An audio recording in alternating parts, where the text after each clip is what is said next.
Today we are making a simple but show-stopping duo-tone chocolate cake. We've got this beautiful tender chocolate cake on the bottom. It is rich, it is indulgent, but it's not too cakey. And then on top we have a 2 or 3 ingredient chocolate mousse.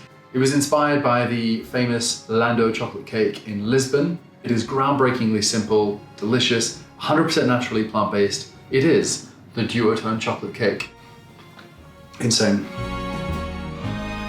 For our really simple 2-3 ingredient chocolate mousse, we bring our milk and sugar to a simmer, and I'm pouring it over our chocolate in a jug or container. Now, the milk doesn't need to have been boiled, it can just go above 60 degrees if you're measuring. Then we can just blend it.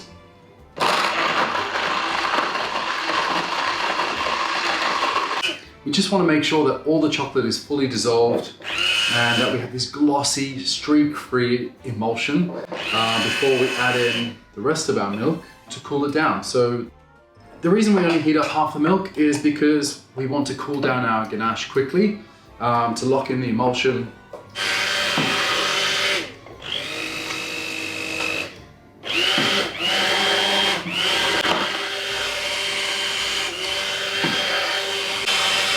All right, living on the edge there a bit. For the final step, we just want to cool this down nice and quickly. So we pour our chocolate mousse base into a shallow tray. We don't want it any more than 2 or 3 centimeters thick. We want to cool this down quickly, and we need to make sure that we are locking in the texture that we've just created by blending it so that it creates just a really nice mousse that doesn't split when we whip it. We want to chill that for at least 4 to 6 hours, preferably overnight. So we start by preheating our oven and lining a nice 23 centimeter spring-form tin. You're welcome to use whatever tin you like. Place a piece of paper on the bottom. We push it over and then flip the tin. Boom, we're done.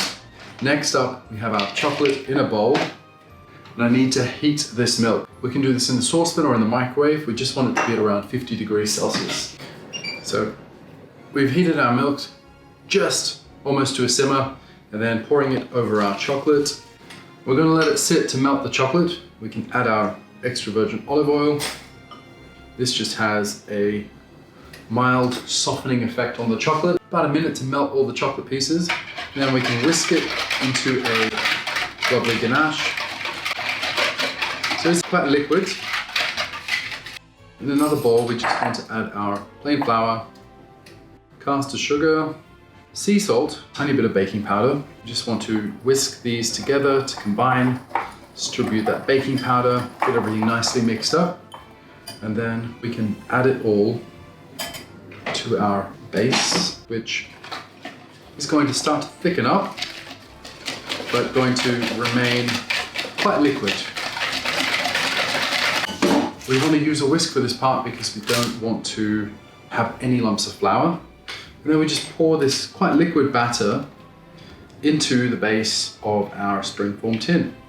We just want to bake this in the middle rack of our oven.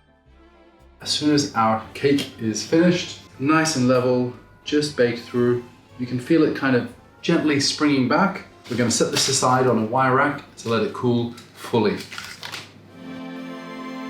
To finish our cake, we can see it's cooled. It is basically like a nice thinnish layer of baked ganache.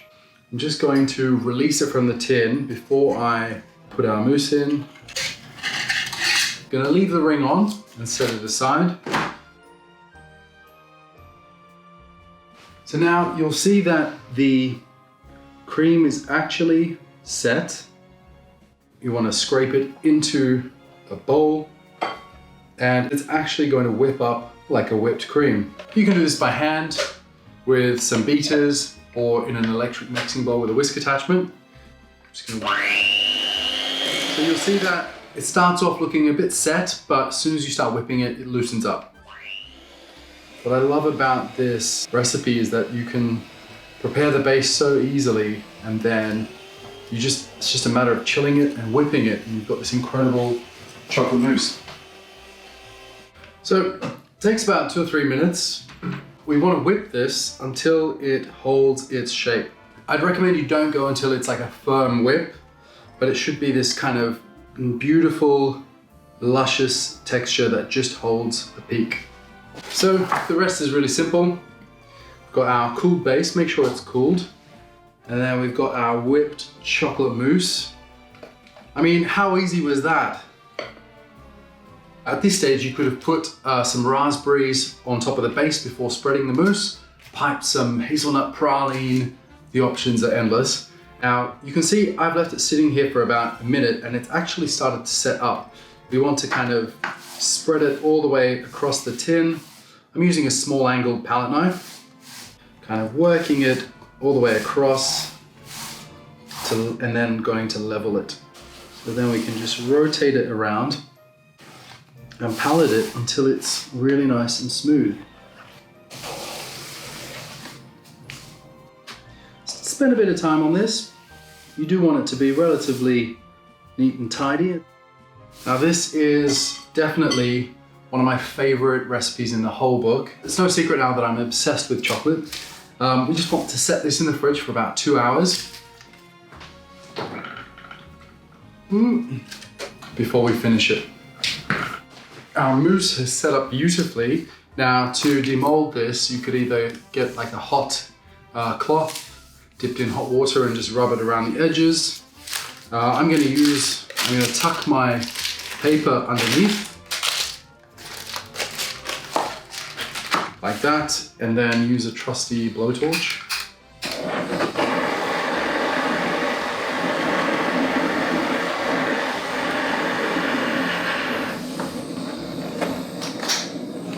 And that will just spring open to reveal a gorgeous looking cake.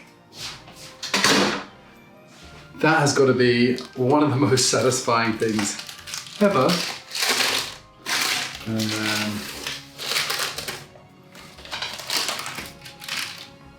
to finish, just a dusting of cocoa powder.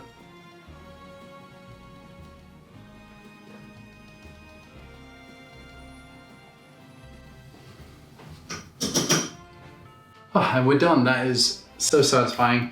So to cut this, get a knife that's been dipped in a jug of hot water, maybe flashed with a blowtorch, and make your perfect cuts.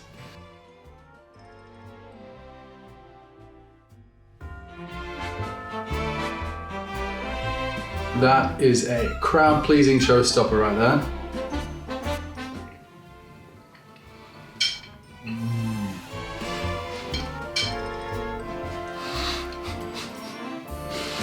I love my job.